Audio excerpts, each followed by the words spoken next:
Today we're talking about this, the Nikon ZR, the first progeny of the collaborative efforts of Nikon and Red. It's branded by both on the back of the screen and carries the badge of Z Cinema. But that's also where I take issue with this camera. I think for the price it has a lot going for it. In fact, I think in some ways it's truly fantastic. But I also think it suffers from too many ergonomic challenges and workflow limitations to be taken seriously as a compact cinema camera. Let's get undone. What's happening, everybody? I'm Gerald Dunn, and I was also Kung Fu fighting. So first up, for disclosure, Nikon did lend me this camera to make this review, but by the time you're watching this, I've already sent it back, and they didn't pay me for this coverage or get to preview it beforehand. This video does have an actual sponsor though, and that's Storyblocks. I also want to make you aware of a bias that I've been struggling with. Nikon only recently started sending out review units before embargo without a chaperone, and I was one of the first people they chose to do that with.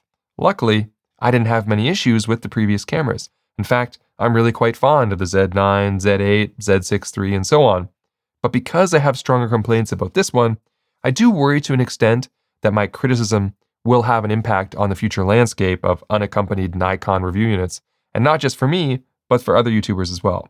So I hope that Nikon can see that I'm attempting to be as tactful and professional as possible while discussing my concerns with this camera, and to my viewers, I'll try my best not to let this factor affect my review too much. Now, the reason I'm struggling so much with the build and ergonomics of this camera is because in my briefing, I was told they're looking to compete with products like the Sony FX3 or the Blackmagic Pocket Cinema 6K. But unfortunately, I find this camera a much bigger pain to use than the FX3. It feels a lot more like one of those compact vlog style cameras like Sony's ZVE1, which has the same sensor as the FX3, but is certainly not a cinema camera. In fact, I think if Nikon was instead trying to compete with the ZVE1, I'd argue that this camera wins that matchup easily. This ZR is using the same partially stacked sensor as the Z6 III that came out last year, and I really liked that camera, and in most regards it made perfect sense to me. But here on the ZR, I can't understand why the cinema version of the Z6 III would strip away many of the aspects I praised about the hybrid version. For example, in my Z6 III video, I thanked Nikon for including a full-size HDMI port, but on the ZR, they went with a micro port. A micro HDMI port on the cinema camera? And there's no protruding hand grip, which means to fit their EL15 batteries, they have to be turned sideways, and that leaves no space for card slots on the side of the camera. Similar to what you'd find on their vintage ZF camera. In fact, this feels more like the video version of the ZF, because sadly, the card slots are on the bottom in the battery compartment. It's a combination of one CF Express B slot and one micro SD. What the hell kind of cinema camera uses a micro SD card? And if you want to take out that micro SD card, you have to take out the battery too, because otherwise it's impossible to grab. But it's not like that matters because there's still no redundant recording and video on this camera anyway. So I just consider it a single CFB slot, but because it's on the bottom, it means swapping cards when your camera is all rigged up is going to be a pain in the butt. I had to take it off the tripod every time I wanted to get the card out, which means frame continuity in longer recordings is going to be more challenging than it needs to be. So you're going to want to rig this camera with risers so that you're high enough off the tripod base that you can get your fingers under there and swap out the card without unlocking the plate every time. But when it comes to rigging, there's only one mounting point on the body, the 1/4-20 on the bottom. But it doesn't even have a logical forward positioned anti-twist pinhole. It's on the side, which is what you would use for those compact photo head quick release plates, not video plates. So this camera is going to need serious help from third-party accessory brands like Condor Blue to make it viable. I suppose that is one similarity to the Pocket Cinema cameras. When the 4K came out, there was a laundry list of accessories you could buy to make that camera more friendly to use, and I think we'll see the same thing here. I also had issues with the joystick. It's tiny, positioned weirdly, and results in frequent misclicks if you use it to navigate the menus. There are 2 dials for exposure, and for shutter speed, you can set it to shutter angle, which is nice, but you can't change the function of the dials to default to ISO, which means you'll probably end up wasting one of your few remaining custom buttons to be an ISO button, which is annoying since I'd rather just set the shutter speed to 180 degrees and then have my dials control aperture and ISO, not shutter speed. But I can't do that. Now, it's not all bad. I like the zoom rocker around the record button. You can set it to control power zoom on supported lenses, high res zoom, which uses the 6K oversample to zoom in, or even just map it to be a focus check zoom. That won't be recorded and is only for monitoring, which is quite handy. The choice to put the 3 custom buttons on the top was a good idea. The photo video selector is clean and useful, although I don't really recommend this camera for photos. It's just worse than the Z6 III in every way for that use case. And the record button has to do triple duty as your start-stop video button, shutter button, and also your autofocus button. But it doesn't have enough travel in the half press to do that, in my opinion. You always feel like you're full pressing it. And there's no click when you go from partially pressed to fully pressed. There's no feedback. It doesn't feel right. The power button is also kind of toyish, but I will say it boots up very quickly. Impressively so, actually. And I do appreciate the inclusion of a tally light and optional audio cues when recording starts and stops. But the most impressive thing about this camera build-wise is the screen. It is glorious. It's a full 4 inches across, 3 million dots, and 1,000 nits. It's the best image quality for an inbuilt screen I've seen on a camera that can also articulate. Well done. And for better or worse, these choices have managed to keep the weight down to just 630 grams, which is about 1.4 pounds, if that's important for your needs. Now we'll get into the battery life and overheating after I tell you about the codecs and record modes, but before that, let's take a minute to discuss audio. So it has 3.5mm mic and headphone jacks on the side, and a multi-interface hot shoe on the top. The idea of an XLR top handle was hinted at, but I wasn't briefed on one officially or given further detail. This is a shame, because again, for it to compete with the likes of the FX3, it needs that top handle, especially when you consider that this ZR is capable of 32-bit float audio, something that only this camera and the Lumix S1 II can do. And the Lumix uses the same sensor as this camera, but it has a hot shoe XLR adapter. So I wish Nikon launched this camera with one too. But something this camera is uniquely capable of is having that 32-bit audio work with both the built-in mic and the 3.5mm mic jack. And I have to admit, that's pretty cool. But it's also where, once again, it leans more toward a vlogger cam and less toward a cinema camera. A cinema camera needs XLR inputs, not a fancy built-in mic. And yet this one is doing the same type of thing the Sony ZV-E1 did with the multi-directional enhanced audio from the top capsule. You can set the audio to record from in front of the camera, behind, both, stereoscopic, and it has Ozo sound processing for audio zoom, cleanup, and isolation. These are all really cool features for content creation, but I don't see them being useful on set. The 32-bit audio function is useful for that content creation use case though, because even if you completely botch setting your gain in camera, the audio sounds just as good after you normalize the levels in post, and that applies to the 3.5mm mic inputs as well. In fact, let me give you some audio samples of both the built-in mic and a 3.5mm input while I tell you about the sponsor of today's video, Storyblocks. Okay, so I'm recording on this camera here. I'm using the built-in capsule and I have it set to front and I have the gain maxed out. So say you forgot to set the gain, it's at 20 and I can see on the screen here that I'm just red the whole time. So I'm clipping. And all I'm gonna do is just normalize the loudness in post. So Storyblocks is a stock media platform that offers unlimited downloads of diverse and high quality content for one predictable subscription cost.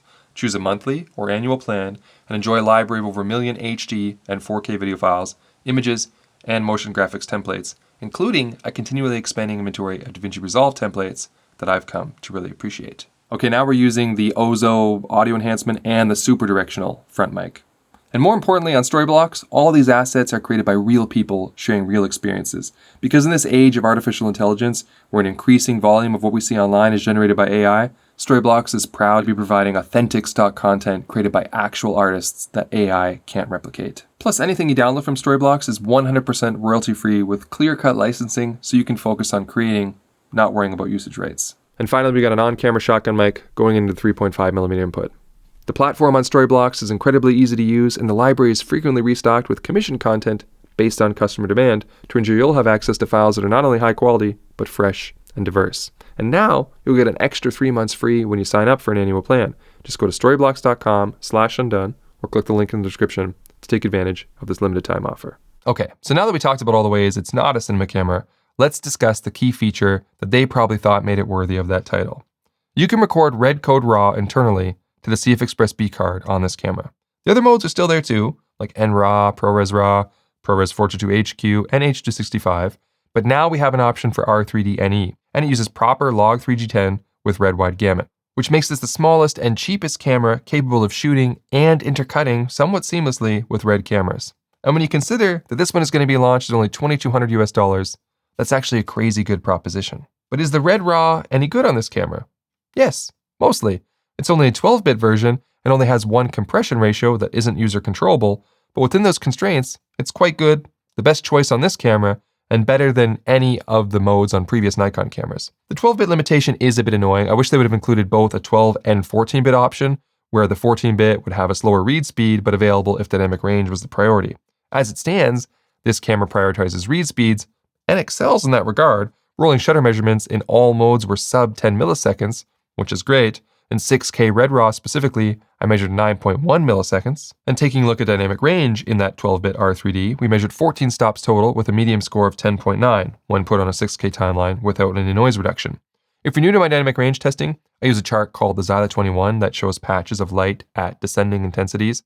And when we film that with a camera and measure the results with Imatest, it tells us how many unique patches of light were detected, which is our total dynamic range under slope-based DR, but also how many stops are acceptably clean of noise. Typically, we compare the 0.5 medium score, which is a signal noise ratio of 2, to determine how many stops are usably clean. The NRAW did noticeably worse at 13.8 stops total and only 9.7 clean stops. Now, there are two native ISOs on this camera, one at ISO 800 and then at ISO 6400, and our scores hold up reasonably well at ISO 6400, which is good to see. And for a quick refresher, on record modes on this sensor, it's capable of 6K up to 60 frames per second and 4K up to 120 frames per second. But that 120p comes at a 1.5 times crop. 4K 60 is uncropped though. Other factors that impact our usable stops are things like oversampling and noise reduction. So if we take our 6K red raw and put it on a 4K timeline for an oversampled image, we see a small improvement to 11.1 clean stops. Now you could shoot 4K raw to begin with, but as I've reported on Nikon cameras in the past, 4K RAW is not like shooting oversampled delivery codecs and is less detailed, likely due to some type of line skipping. But the noise is suppressed in that mode either way, and 4K RAW will get you 12.5 stops on the medium, but it's a bit mushier. For ProRes 422HQ, 6K on a 6K timeline, we see the same 14 stops total and 12.1 on the medium, and the H.265 version is better yet at 12.5 clean stops, but we start to see signs of overprocessing and noise reduction here. Our top two numbers are the same, which usually prompts me to look closely at the image, and sure enough, it's much softer, and the compression and noise reduction have earned their higher score by really beating up the clarity of the image.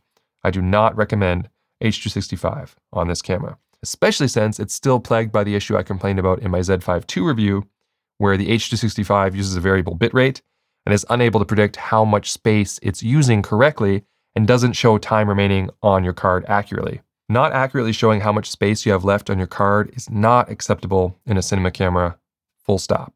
Thankfully, the red raw doesn't have this issue since it's a constant rate and is precise down to the second of remaining time. But those data rates are on the large size. They're identical to the high setting for NRAW, but they're unaffected by the raw quality setting. Since that only affects NRAW, lowering it to normal won't improve your red raw record length. You're looking at around 190 megabytes per second for 6K 24, up to 470 megabytes per second for 6K 60. To put that in perspective, that means a 320 gigabyte CF Express B card will only get you 28 minutes of record time at 6K 24, so you'll need around 680 gigabytes per hour. But I still think it's the best way to go for this camera. And if you take that 6K R3D and put it on a 4K timeline and add a touch of noise reduction yourself, you can easily achieve the same 12.5 stops or more on the medium, but still keep great detail in your image. These results could improve though, once DaVinci Resolve adds native support for this new R3D variation. At the moment, I have to process the raw files through a beta version of the Red Cine X Pro app, so I'm not going to comment too much on working with the raw files until support is available in the NLEs. I do wish Nikon would add a noise reduction control for their other modes though, because I find even the ProRes 422HQ to be a bit too overprocessed for my taste. So for now, I think of this as a RAW only camera for anything image quality critical. I do have some notes on color though. First off, I've always been a big fan of Nikon's colors, and the consistency between their own modes is terrific. But because this camera now offers red wide gamut and log 3G10, the workflow is different. The Nikon LUT won't work for that mode. You need to use the official red LUT. But those two LUTs have different color intentions. Both are quite good starting places because again, good color on Nikon cameras, but they don't match. So since I already have Nikon LUTs for sale, I went ahead and made custom LUTs for this camera for both the Nikon modes and the red RAW. So now with my LUTs, they do match. And they'll also match your other cameras from other brands if you have my LUTs for those brands as well, like Sony, Lumix, DJI, and so on. My LUTs come in two versions, a low contrast one that matches the manufacturer's LUTs curve, but I made the color perfectly accurate, because even though the color on Nikon cameras is good and better than much of the competition, it still isn't extremely accurate. So I fixed that. And then I also included a high contrast one for finishing your image in just one step. My LUTs are based on neutral exposure for the cameras they're made for, so you can use the in-camera view assist and exposure tools, and the LUTs will work perfectly. In the folder, you'll find a general purpose LUT that can be used on any camera I haven't specifically tweaked, and still get very accurate color that matches other cameras, but I'm also including new custom tweaks for the Z5 II, Z6 II, Z6 III, ZF, and now the ZR. And any future Nikon cameras I tweak will be sent out as a free upgrade. And if you bought my Nikon LUTs already, expect an email in your inbox with all these additions shortly. And best of all, the red LUT I made can be used on red cameras as well, not just Nikon. Because one of the goals Nikon had for the ZR was to have it cut well with red cameras, so you can use my LUT on other cameras shooting log, 3G10, and red wide gamut too. There's a link for all this in the description. I appreciate you checking them out, and thanks for supporting the channel. Oh, and this camera added the ability to import user LUTs, which is new for Nikon, I believe. You do have to manually create the LUTs folder on the card, but you can import all the way up to 65-point cube files, which is pretty sweet. However, I have one major issue with this. They only work for Red RAW. They don't work for any of the N-Log modes. You have to use the older, basic View Assist for N-Log, and you can't use your imported LUTs. This is a shame, and it's worsened by a quirk with the function buttons. If you map a function button to be View Assist, it doesn't turn the red LUTs on and off. It only works for the N-Log View Assist. But the View Assist button on the touch screen does work for both. This is probably a holdover from before the LUT feature was added, and they forgot to update the custom button version of the View Assist. But either way, this needs to be fixed. That new touchscreen menu, by the way, can be accessed by tapping the bottom right corner, and it brings up options for peaking, grid lines, level, zebras, waveforms, and that assist button. It's a helpful shortcut, but I just wish I had more physical buttons on the body to map these functions to, and fewer quirks when doing so. Taking a look at battery life and overheating, I was quite pleased with the results. In my briefing, I was told this camera was using fanless heat dissipation, which had me worried a bit, a cinema camera without a fan. But surprisingly, I wasn't able to get this thing to overheat at all, and it's summer here in Canada, so I was able to test it in some warmer environments. The hottest it got here while I had the camera was 32 degrees Celsius or 90 Fahrenheit, and even in that, I was able to record for about an hour and 40 minutes of 6K 24 Red RAW before the battery died, with no overheating warnings. The battery wasn't quite fully charged though, because later, when I ran the test indoors on a 100% battery, I got 2 hours and 2 minutes before the battery died in the same mode. I should point out though that this camera still has the inexplicable 2 hour and 5 minute record limit that most recent Nikon cameras have. This seems so arbitrary, and despite me asking numerous times, I've never received an answer as to why this exists. I attempted to test the 6K 60 RAW, but with the cards I have, I ran out of space every 10 minutes. So I'm not sure how accurate my findings are for that test. So instead I tested the 4K 60 H.265, which is oversampled from 6K, and I had it connected to USB-C for power delivery, and it ran for just over 5 hours with no warnings. I had to keep pressing record every 2 hours and 5 minutes, but there were no issues. I eventually just turned it off to go to bed, and that test was done at 24°C or 75 Fahrenheit ambient temperature. Oh, and speaking of USB-C, Nikon finally included a UVC Webcam functionality over USB with this camera. You can stream up to 1080p 60 with just a USB cable. Happy to see it. Now, I'm not going to dedicate big sections to autofocus or stabilization, as they're both pretty much the same as the Z6 III. Nothing's really changed in the hardware in those regards, and I'd seriously consider rewatching my review of the Z6 III anyway before making a purchase here, because of how similar those two cameras are, capability-wise. But to summarize, the autofocus is quite good. Good detection modes, decent exposure range, very reliable. However, I did notice that tracking gets disabled when using the high-res zoom feature. Sony used to have this problem with their clear image zoom, but they eventually solved it. I hope Nikon can too. The stabilization, on the other hand, is merely okay. It's fine for holding static handheld shots, but not the best for walking around, follow shots, etc. It's just shakier than the competition. And I think that's where I'm going to wrap this video up. To be honest, I'm not 100% sure what I think of this camera. I think if you ignore the ergonomics and just focus on the fact that this $2,200 camera can record Red RAW internally at 9.1 milliseconds up to 6K 60, I'd have to admit that that seems really compelling. Or conversely, if you're looking for a competitor to cameras like the Sony ZV-E1, this one has a better screen, better thermal performance, 32-bit float audio, and more resolution, all for less money. Both of those facts are worthy of praise and possible recommendations, and definitely worth praising the value. But when you say cinema camera, that's where I pause. It just feels tedious and cumbersome at times. Two qualities you don't really want in a cinema camera. But as I mentioned, perhaps these aspects can be improved by third-party accessories the way those Blackmagic cameras were. I think with a little rigging help, this camera could be pretty damn useful, and I hope this is just the first in a long line of cool releases we'll see from the collaboration between Nikon and Red. All right, I'm done.